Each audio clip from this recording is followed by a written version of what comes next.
on the meaning and what the point is. But the first one I want to start is at the beginning, when Jesus looked up and saw in the treasury that the poor widow was putting in 2 of her mites. He said, so he's telling his disciples, right? He's saying, look at this lady. She just put in 2 mites, and the guy just put on what he had in abundance, right? So whatever he had, I would say left over. So an abundance is like, this is what you normally get, but this is an abundance. Well, I'm going to give the Lord my abundance because I still want to keep this stuff.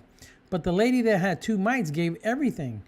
But here's the thing. People says that you're not supposed to let people know if you give in secret and all that. Yeah, that's for almsgiving. What almsgiving is like donating to the poor.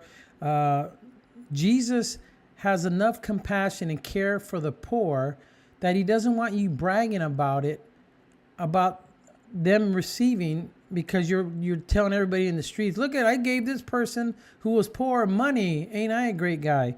But to protect that person's dignity, right? Jesus had enough care to protect somebody's dignity. So all the ways of giving, the almsgiving is the one that Jesus says you need to keep your mouth shut when you give to the poor, when you give to the people that are needy, because that's to protect their dignity.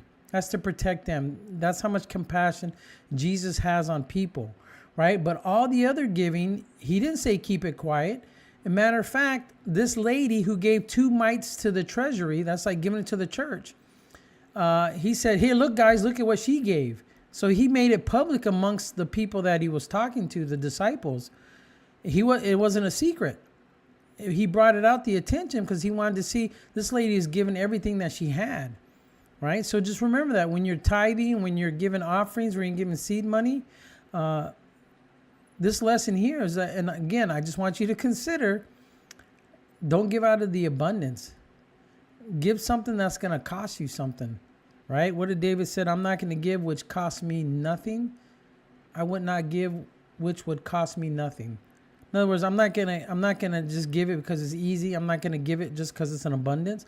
I'm gonna give because it's gonna cost me something, and I depend on Jesus. I depend on the Lord. So I just want you to consider, give like it's gonna cost you something. Give like this widow, her last 2 mites, and she's a widow, so nobody else is taking care of her. This is the last 2, and she gave everything she got to the synagogue, to the treasury. Right? That's given to God. And Jesus made a point out of it to say, hey, look at this guy gave in his abundance, and this widow gave out of everything that she had, her whole livelihood, all the livelihood that she had.